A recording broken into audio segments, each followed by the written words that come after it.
right. Hey, this is John Chen in the Ocean office here in the beautiful summer. Geez, what did I do? I presented earlier today. With the program is called Presenting and Selling Virtually. Great showing how to create the foundation of great presentations as well as and then how to elevate it.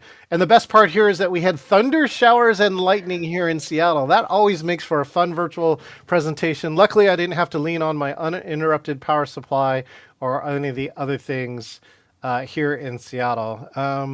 What else is going on here? Oh, I went to the dentist yesterday. The first four cavities I've had in over a decade. I got sealants, and sealants, I guess what my dentist says, are a good thing. They prevented cavities for over a decade.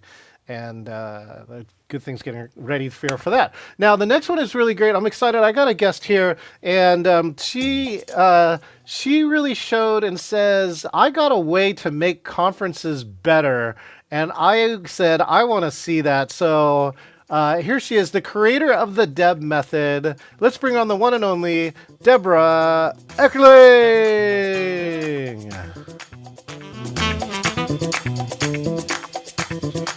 Debra, I have a dance contest. I'm like taking the clips of everybody who's dancing on the intro parts. I need a dance contest, right? Well, if ever there's dancing at an event, I'm in the sizzle reel because, right? Dancing. Do you have a signature mood? Like what I told my kids, right? There's like life tips, and one of the life tips is like have one signature dance move. So like when there's a dance circle or something and you do it, people are like, "Wow!" Right? Do you know what I mean? The world is my dance floor. So yes and yes. Yes and yes. Wait, I have a dance floor here somewhere. Where is it? Oh, come on! I lost my dance floor. That's like the worst thing to lose is your dance floor. Is my dance floor, right? Mm-hmm. I have more like a signature philosophy than a signature dance move. There you go. There's it. What's your signature philosophy? Dance breaks make the world better. So if you're struggling with something for work, take a dance break. If you look at the clock and you've been at your computer for 5 hours, take a dance break. If you're about to be interviewed, take a dance break because it will lift your mood and make everything better. I totally agree. And what's your signature song for a dance break? I'm just curious. Well, I'm a huge fan of Dancing Queen because dancing, ABBA. All right.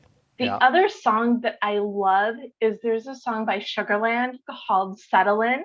So the main lyric is, I ain't settling for anything less than everything. All right, we'll talk about not settling. All right, let's for my friends who don't know who you are, Debra, tell my friends who you are and what you do. I'm Deb. I know that's funny, but I am Deb. I am the creator of the Deb method, which is my system for goal setting simplified. And Deb stands for determine your mission, explore your options, brainstorm your path. And it helps you set the foundation for your goals so you can soar, because you can't get what you want unless you know what that is. So I'm the creator of the Deb method, but my other specialty is event outcome optimization, helping people actually get value, that old ROI and ROR from the events they attend, because it's so easy to go to an event and have fun and come home with nothing. Right? Right. So, yeah.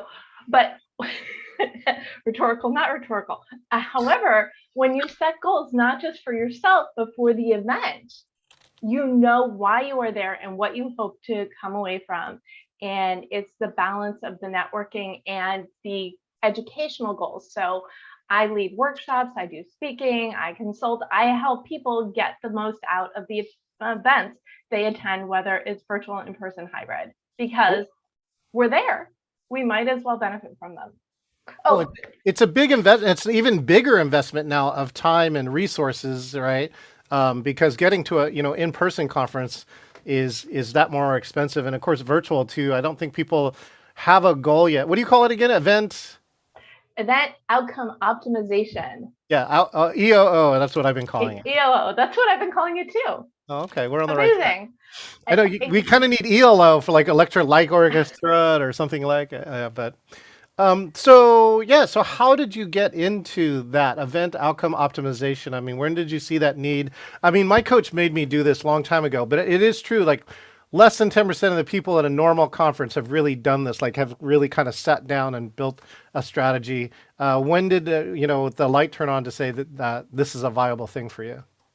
Well, I need to backtrack just a little bit. So I've always loved events because you cannot reach your goals on your own. You need to meet new people, you need to learn new things, you need to be in front of resources in order to elevate the you that you are and the you that you're becoming, right? So I started leading a writer support group back when I lived in Chicago many years ago. And then when I moved to LA, I brought my group with me in essence. And it was all about, what are you working on? How can we support you? How can we celebrate you? And what are your goals for next time? So that's what led me to goal coaching. And I've been doing this for a while. And then in 2018, one of my clients was going, I do communications and project management work. And one of my main clients was going away. And I said, this is an opportunity for me to fully step into what I was meant to do, which is help people figure out what they want and how to get it. And because I hate SMART goals, I know we're going to talk about that later, but it is part of the story. My mom said to me, you hate SMART goals, why don't you create DEB goals? And my name worked perfectly with the system that I have been teaching because, again, all foundational. It starts by determining your mission. So this was 2018. Around the same time, I re-met an agent who I had met years ago. I was working on my book, The Deb Method, and he said, "What's your goal?" And I said, "My goal is to be the first person people think of when they hear the word goal." And he said, "Great, send me your book proposal. Let's get it out in the world." So the end of 2018, I first heard from Mango, who became my publisher. My book became Your Goal Guide, and it came out in January 2020. So 6 weeks before the world embraced before change was thrust upon the world by circumstance, my book, which is focused on helping people embrace change by choice or by circumstance, was released. So I spent 2 years being, okay, this cosmic pause is wonderful. It's the opportunity to think about your goals in your life and reassess, make a plan, and turn it into reality. And with events going back in person, so now there's no longer just an abundance of virtual events, it's virtual and in person and a hybrid. I kind of called back to my love of events because my system works perfectly amazing with events as well. So that is the short, long, yes, that was the short, long version of how I became to be me. And everybody I talk to, I'm getting this, Deb, you're right. I just spent a week at an event and yeah, it was fun. But when my boss asked me, how many leads I got, I had 3.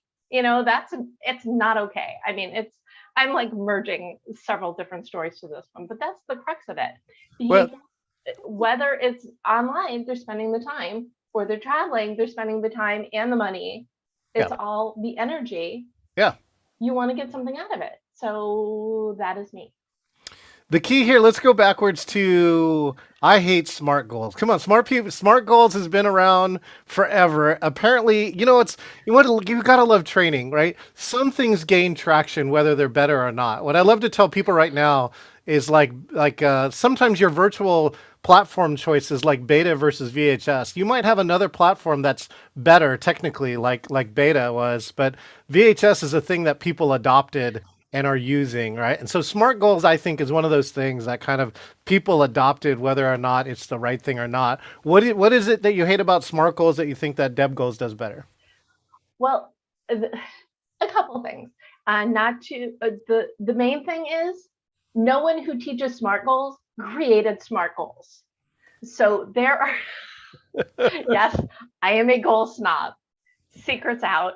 That wasn't a secret, but it's true. SMART goals was part of a thesis by mathematicians. I don't even know how many years ago, but people glommed onto it, said, "This is great. I am a goal coach," or whatever it is they call themselves, and I teach SMART goals. Well, I think SMART goals is a tool, but that's what it is. It's a tool. It's a tool that helps people reach their goals, but you're not going to reach your goals if you don't know what they are. And it really starts with depth. Determine your mission. When you think about the life you want, what does that look like? You have to start there. Okay, you want to succeed, you want to use SMART goals. I'm not going to stop you, but start with that foundation and then you can build. So, what's a critical aspect of Deb goal that's better than a SMART goal? Like, where do you start? Well, like maybe I should just ask what the D is for. So the D is for determine your mission, and Yeah. there are 5 phases within the D. So it starts with visualization. Mhm. Yes, I am a Californian transplant. It sounds very Californian. But when you think about the life, exactly, we're on the same coast, we're not that different. West Coast, Best Coast. Absolutely. So when you think about the life you want, what does that look like? What is that visualization? Are you on stage speaking to hundreds of people, either virtually? I used to say in person, but now I say virtually or in person with everybody, spaced out. Are you a best-selling author? Are you on the Forbes 50 under 50 or 50 over 50? What is that pinnacle for you for your life? And it starts there. And then if you want to take it a step further, you create some sort of visual representation. So again, you have a best-selling book, take a copy of the New York Times bestseller list, scratch off the number one and put your name in your book there. Why not? Or if you're on one of these top person lists, get the current list, put your picture on it and your bio, and look at it. Look at what you were striving for, because it's hard, achieving the life you want. Yeah. But when you can see the possibilities that it can become a reality, that's the fuel, that's the motivation. So that is where we start. And then from there, you write your current bio because you need your starting point, and then your future bio in the third person present tense. So, like you're writing an article about yourself, a year Use from now, three yeah, years, yeah, yeah, right? yeah. And from there, you can create your mission statement. Okay, what is it that you do? What makes you unique? How do you help others? And so for me is using my systems, my book, my methodology to help as many people as possible figure out what they want and how to get it so they can live a better, more fulfilled life and help others do the same. So very long, but impactful. You need to know your mission. And from there, you've got the motto. So my motto is goal setting simplified. So everything that I create, whether it is EOO or speaking on goals or goal setting simplified or whatever, it all goes back to goal setting simplified, because changing your life is challenging enough. The instructions need to be easy. So I made them really easy. So you need that foundation and then you can grow from there. Yeah, foundation. Yeah, the visualization piece is key, though. It's just well, one is most people you ask that question with, "What do you want?" And actually, most people don't really have the answer. Like when we were producing, sometimes people will, "What do you want?" I want a webinar. No, you don't. Now tell me what you really want. Like, I want to inspire people. I want to educate people, right? I want them to buy something. Whatever it is, that's actually what you really want. But people start with this, sometimes the actionary piece, right? Which is like, I want a webinar, when they really need to clearly state, this is what I want, and then let somebody else help them pick what the best pathway is for that. Let me go to virtual meetings and virtual conferences here too. So I would love to hear what challenges you think most people have, especially if you've been working with them, in their goals for virtual meetings. In other words, do they come into a conference with virtual goals? And if they don't, what do you commonly help them set goals on? Well, it really starts with that first piece. And I was talking to someone yesterday about this. You're going to this event. Why? It's not just because your boss said. It is because your supervisor wants to get the most out of you.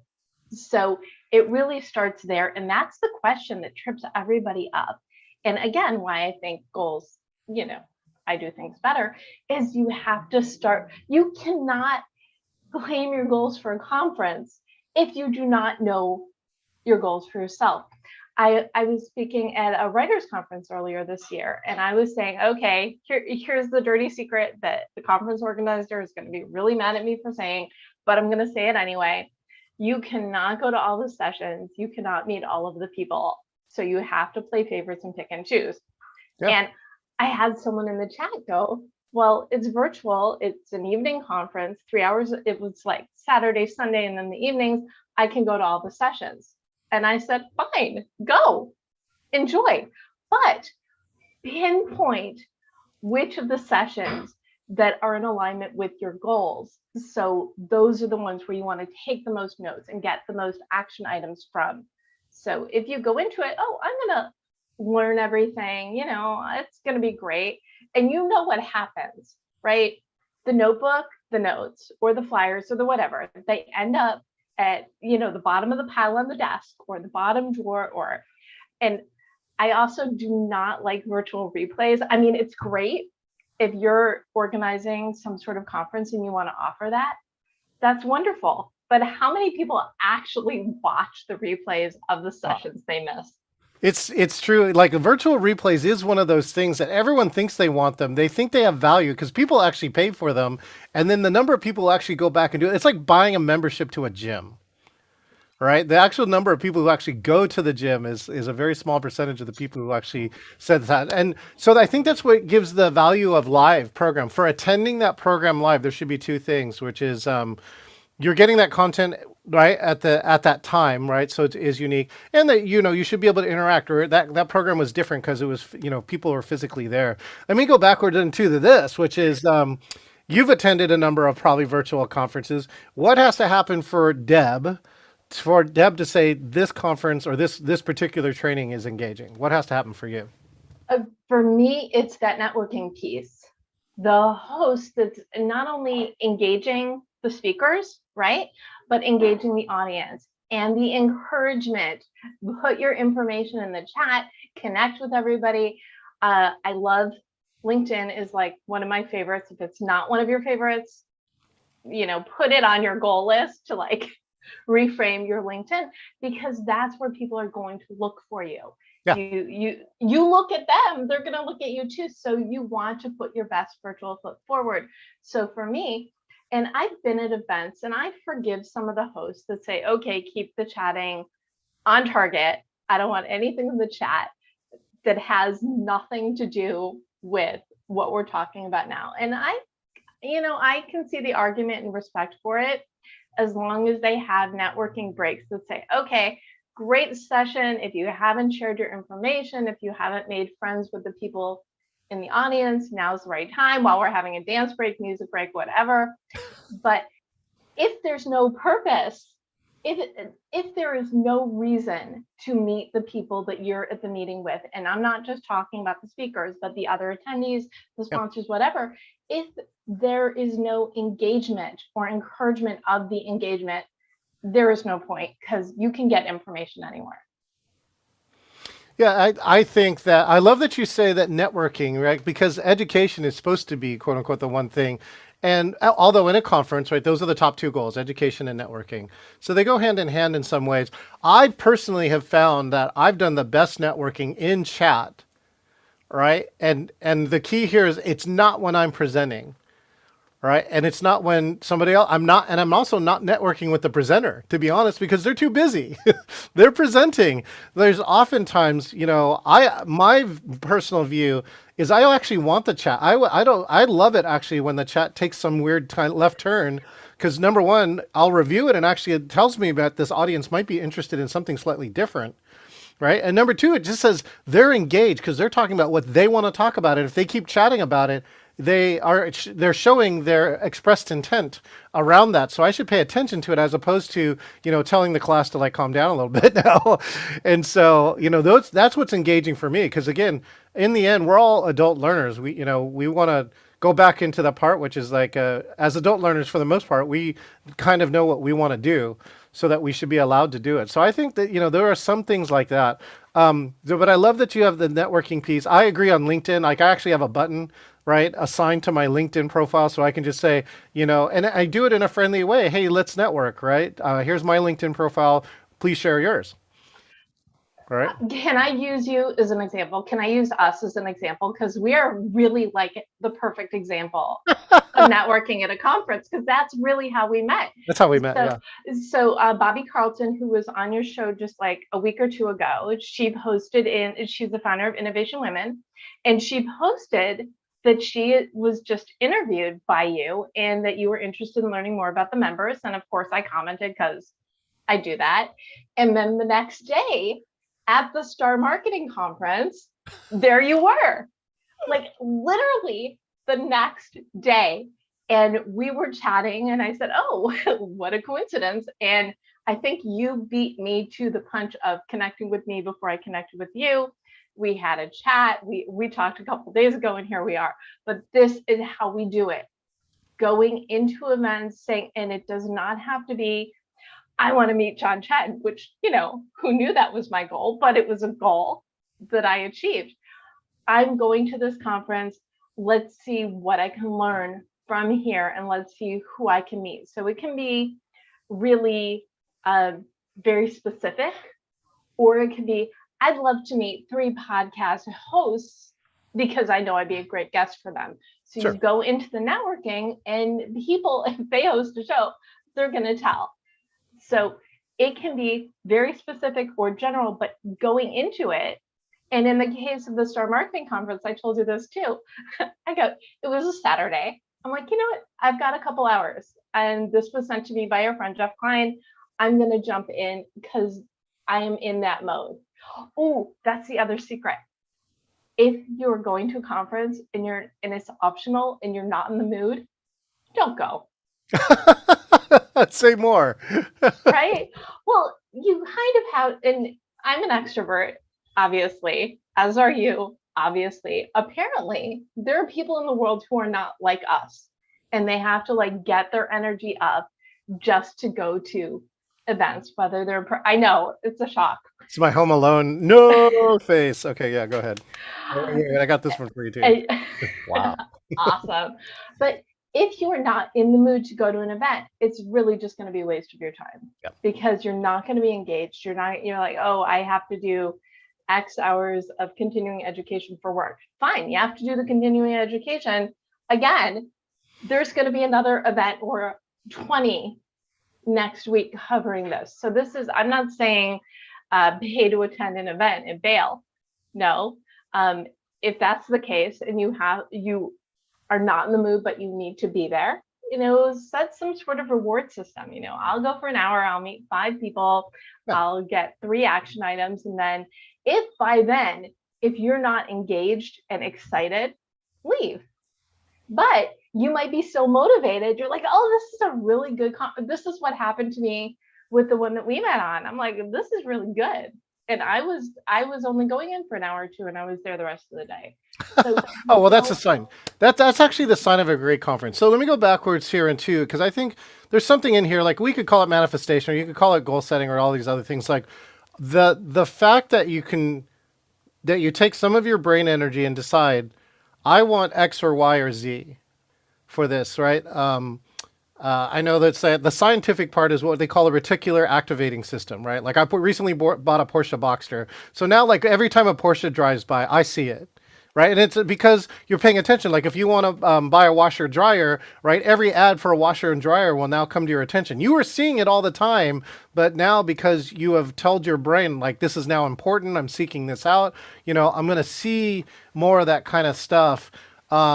Then it just starts to accelerate the goals. So even those who aren't all West Coasty, softy, touchy-feely, maybe like you and I are, right? I do think there's something that if you tell people, right, that you can get your results faster, that they're going to pay attention to. So I would love to hear, like, either what science you think is working there, or what great tangible stories that you have about people who actually set a goal and then actually something happened. Oh, one of my most favorite stories is from an earlier client. And this is really how I went from goal group to speaking and coaching. Deb, you're good at this. Can I hire you? Okay. Literally for years, he had been trying to write a book. He had too much information. It was not organized. It was just all over the place. We got it done in 3 months, including him self-publishing it. Why? Because we started with, what is the goal of the book? What is the information? Organize the information, set deadlines, set goals, get it done. And no, not everybody can write a book in 3 months, but you can write a book in a year.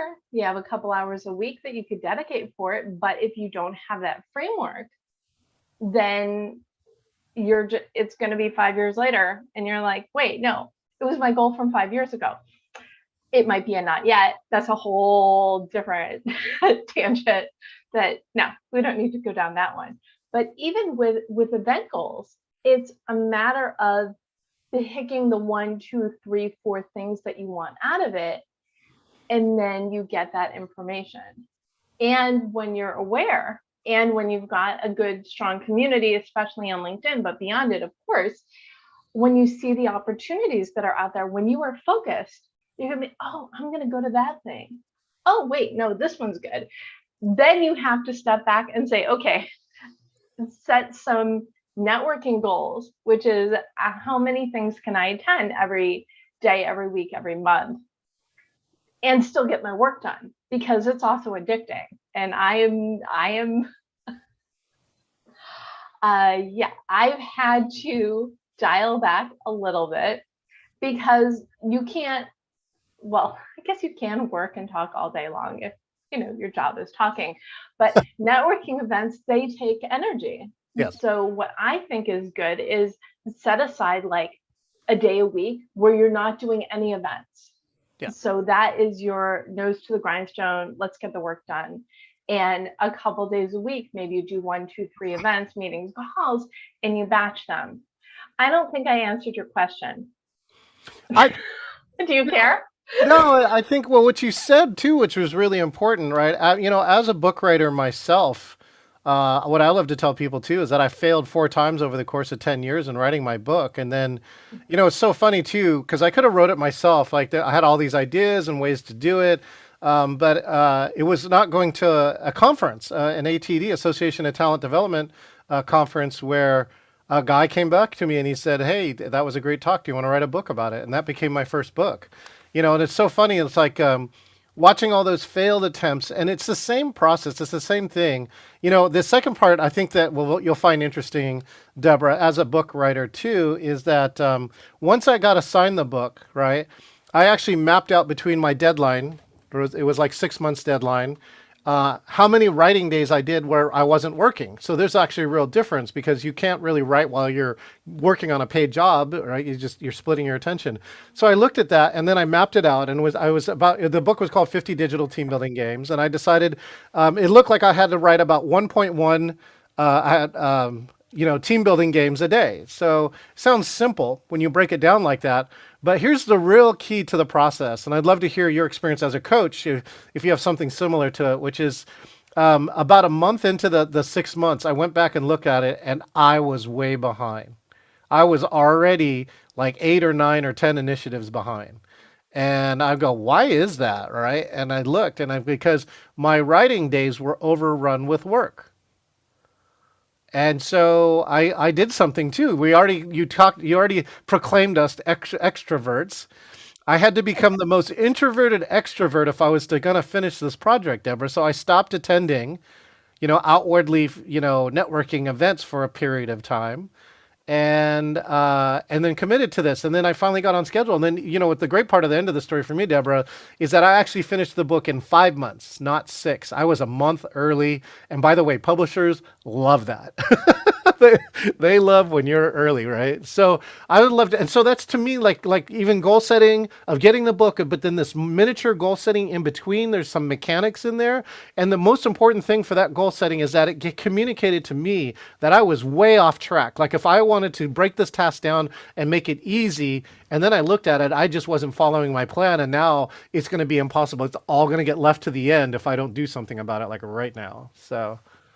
Yeah, I think I had 3 months between when I got the go ahead on my book from Mango and it was due, and I did most of the writing the third month of it, because that's just the way it goes. You've got the deadline, you're going to do the work. I love the story. So I self-published 2 books, and then Your Goal Guide is the first one that was published traditionally. But my second book, Write on Blogging: 51 Tips to Create, Write, and Promote Your Blog, I took that from a workshop, and I'm like, this is a really good PowerPoint. I had done, my first one was called Purple Pencil Adventures, writing prompts from kids of all ages, because I had been coaching people on writing books, and I'm like, I need to like get one done. So I had that experience of it. But the second one, I was really, and it's the same principles, what makes you unique? Why are you doing this thing? The book, the content. And then, okay, how are you going to manifest it to the world? But it started in a very similar way. I'm like, this is a really good PowerPoint. Yes, PowerPoint. I use the word PowerPoint rather than slide deck. It's a good slide deck. I'm going to turn it into a book. Where was I? The thing with writing a book, the thing with doing any project, because my big thing is your goals, maybe it's changing your entire life, or maybe it's just doing one thing on the side that will in turn leak over and improve your life. But I am all about setting yourself up for success. So let's say you decide that you want to write a book. If you have a family, a full-time job, social commitments, et cetera, et cetera, et cetera, books, you could give yourself all the time in the world. The book is not going to get written unless you look at your schedule, you dedicate time. I don't care if it's an hour or two a week. Yeah. And just do it. Oh, and I remembered why I went on the Write Out Blogging tangent. I was doing a podcast at the time. So my podcast now is Gold Chat Live, which is also the Deb Show podcast. But for a few years, the first incarnation of it was the Guided Goals podcast. I was not going to get my book finished while I was doing a weekly podcast. So I swapped the time. I put it on hiatus, ended up being on hiatus for 5 years, but who cares? But the point is, the book got done. So I was able to swap out time for something else, for a priority. And when you take the time for what do I want my life to be, and then map out the things that you need to do to get there, then you can see the path. And I'll add one other thing, if I may. So I did the D, so determine your mission, and then it's explore your option. What do I need to do to make this happen? And I've got like a series of exercises. I'm a huge fan of brainstorming and research and see what the opportunities are and what makes the most sense in alignment. And then B is brainstorm your path, which is basically write everything out, divide, conquer, set yourself up for success. Easy peasy, set your goals, do the things, turn the life you want into reality. See, goal setting simplified.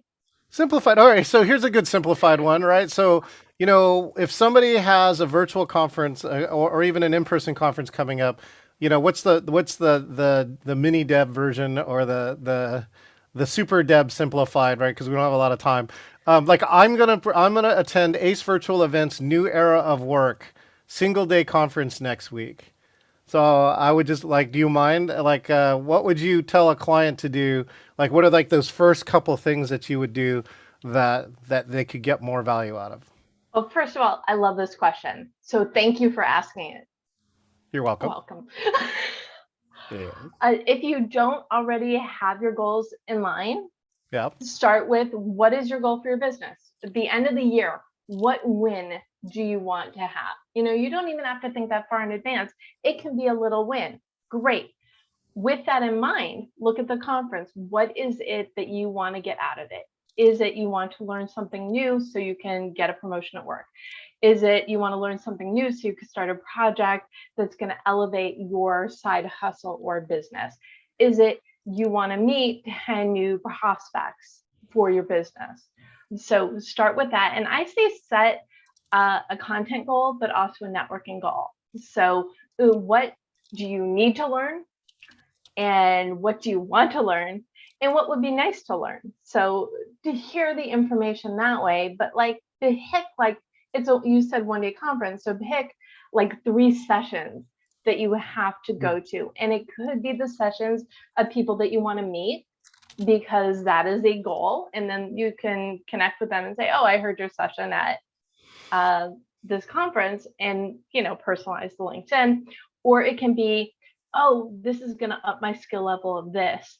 I'm going to find every session that's going to up level. So it's like superpowers together activate.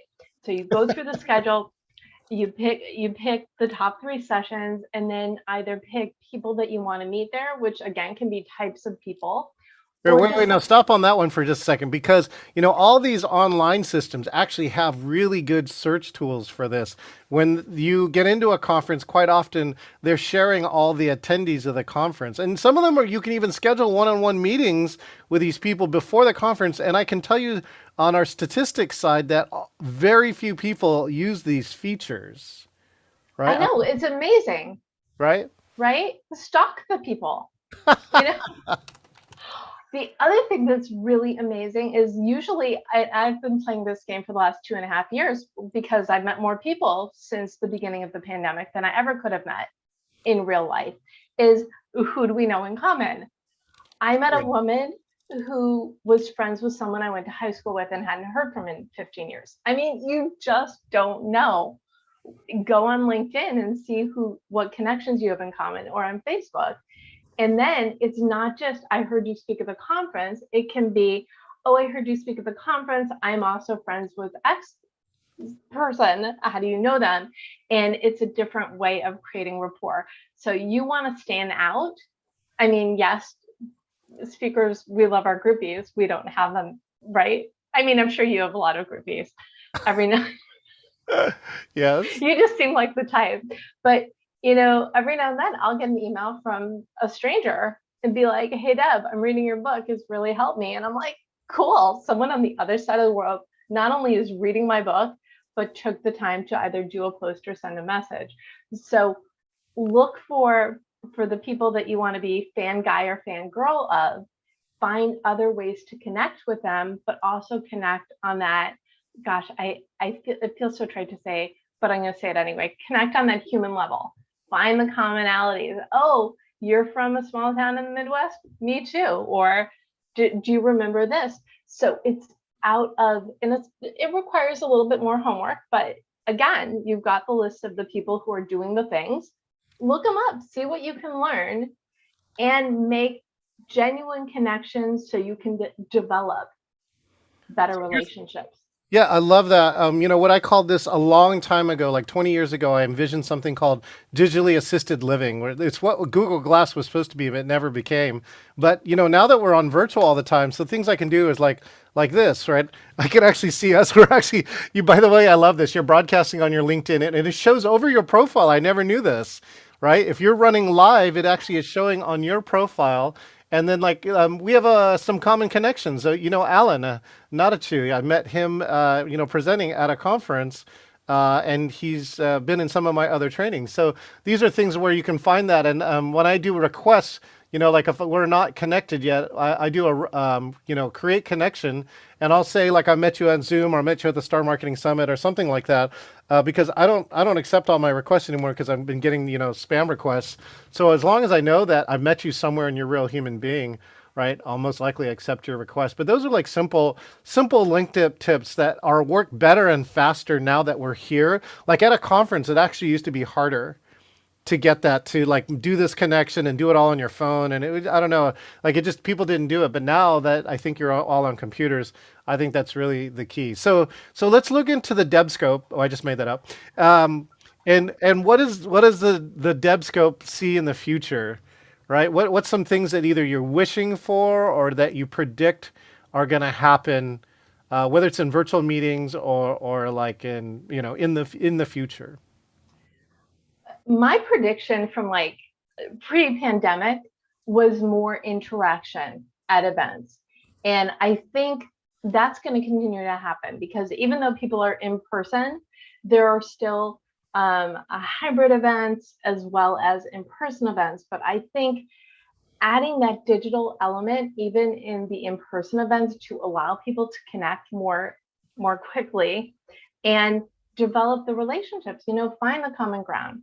So I'm going to say my prediction is going to remain the same, but a little bit amplified. I would love to see events give more and more opportunities for attendees to have deeper conversations.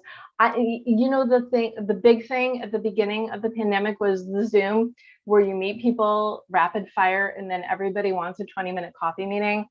that's all well and good, but well, actually, I do drink that much coffee, but how many coffee meetings can you actually have a day?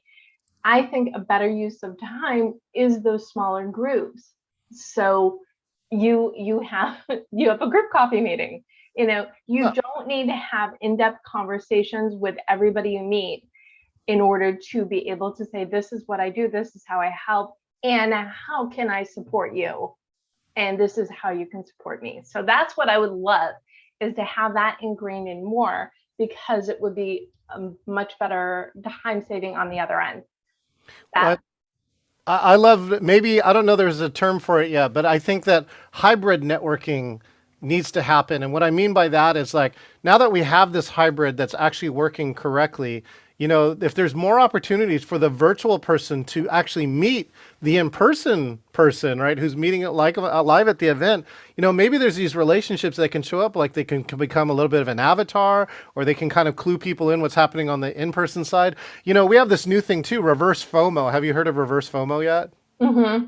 Yeah, reverse But FOMO. yeah, Reverse please. FOMO is when the virtual is so good that the in-person people are fear of missing out what's happening on the virtual. And what's happening now is, like, the when the virtual is so good, such as, like, the chat is blowing up with all these experts in the world. The chat is actually sometimes more valuable, or as valuable, or more valuable than the speakers, because it's people who are doing the exact same job. They're just like you, and they're giving real on the ground tips. And so, if you're not logged in as the in-person, person to the Zoom watching this chat, then, you're missing out.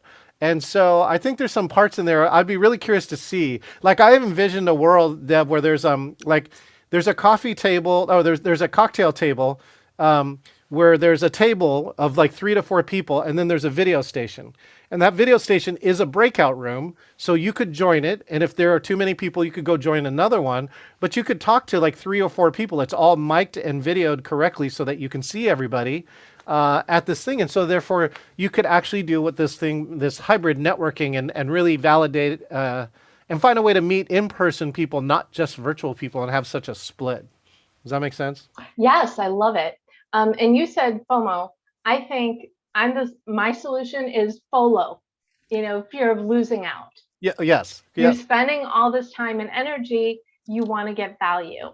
Yeah. And that's what people need. Even if it's like a little thing that you learn, and I'm sure you do this too. You go to events where the information, but even if you pick up one new kernel, it was worth the entire time. So to go, to be focused, but also to be open, to be surprised, and to learn new things. And I had another point, and it was really good, and it left my head. So when it comes back, I will. Oh, yes, I knew that was. That was fast.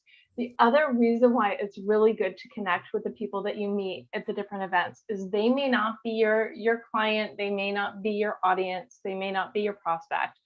Everybody knows people. You've got connections and connectors, and the more people you know, the more people you know, because you have access to their tribes as well. Yeah, I love this too. I've been reading a lot of Elizabeth Gilbert's part, and she just talked about how great ideas are just like what happened to you, which is they come to you and sometimes they're fleeting, right? And that, like writing a book too, if that book idea for a book comes to you, and you don't pay attention to it, well, her ideas, like, ideas are actually like things, like they'll go to someone else. And so she actually said she wrote a book and then started it and never finished it. And she got distracted for 2 years, doing something else she did. Another one of her good friends, who's a best-selling author, actually wrote the same concept of the book, but without talking to her. Like, the idea jumped to her, and like it freaked her out, going, that is, like, she showed her all the manuscripts. She goes, I had it all, but I never finished it, because she tried to finish it too 2 years later, and the idea had left her. Like, all this spark was gone.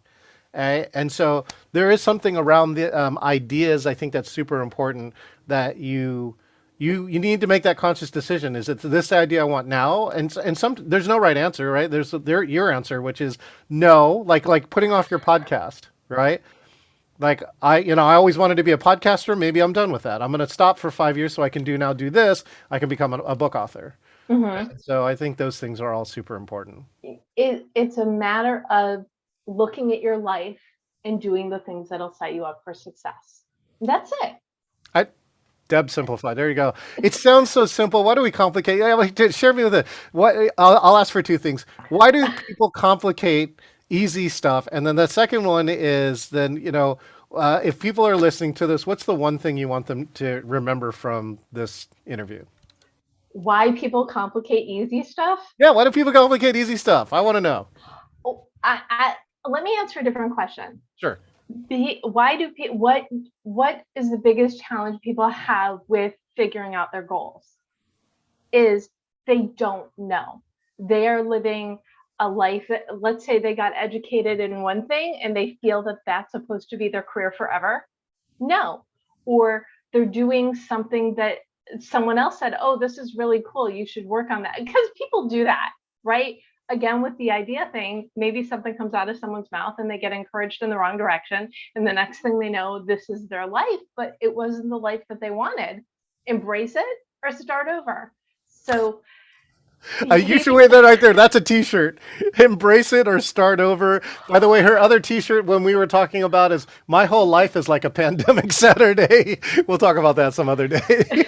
Great quotes. That's a great t-shirt. I need one of those. And I think it's great. I think I should add it to the Deb story, but it's true. You have control over your life. Stop overthinking and start doing. I know it's not as exciting as the last thing I said, but that's really the truth. You get, and I guess this answers your other question, what I want people to take away. It is your life. You get to have the life that you create. And by going to events, whether they're virtual, in-person, conferences, workshops, whatever it is, when you go commit to it, get excited about it, learn from it, meet new people, make the most of it, and enjoy it because it's supposed to be fun. So have fun. Well, I don't need to tell you to have fun because you know how. When we met, I'm like, you don't know this, but we're so going to be friends because there's so many things we both believe in, like the power of dancing and how awesome food is. But even more than that, we cannot get where we want to go on our own. And by going to events, we meet new people, we learn new things, we get these resources that better enable us to create the life that we want. That's what I love. Back into the core of who we are as people. We're designed to connect, and events is around collection, right? We have been gathering in affinitum, right? So, no virus will stop that, whatever, it might change its form, but we as people have this need and desire and find value in gathering. So I love that part. Hey, Deb, where can people find you at? People can find me I'm at the Deb Method everywhere. And if you're watching this and we're not connected on LinkedIn, please drop a note and connect with me. You can also learn more. You can go to eventOutcomeOptimization.com or thedebmethod.com/goals, same place, to learn more about how I can help you get the most out of your events. And I got to add this part too, by the way, there's a link in there for a conference. I'm going to have a conference on October 18th through the 22nd. And Deb has agreed to run a session the Friday before. She will help you, if you're coming to my conference, set your goals. Right. And so, try it out. We're on happy hour to be 5:00 the Friday before October 18th. Deb will be here. She's going to walk through this process, and we're going to check for results at the end, just because we really want to know. We want to know that, did it make a difference for you? Deb, thank you so much for hanging out today. Thank you for having me. It was fun talking goals and dancing with you. And if you're dialing in, really, take a few. Can I give homework? Oh, yeah. Okay, great. Now we will assign homework. Go. If you have not taken the time to do the visualization of the life you want, take some time, make an appointment, schedule it. And then as you go to events, look at that visualization and figure out, okay, what is it that I can learn? Who can I meet to bring me closer towards that? It will be a game changer for you. And if that's not a game changer, why don't you just dance with me and Deb here? We're going to dance out the close. Thank you so much for joining us. Hang out here for another engaging virtual interview. Just watch the live schedule. And by the way, I'm putting all of these in a playlist. I'm this close to creating a podcast. I can't wait to announce the day I start a podcast. This one will be here. Thanks again, Debra. Thanks for having me.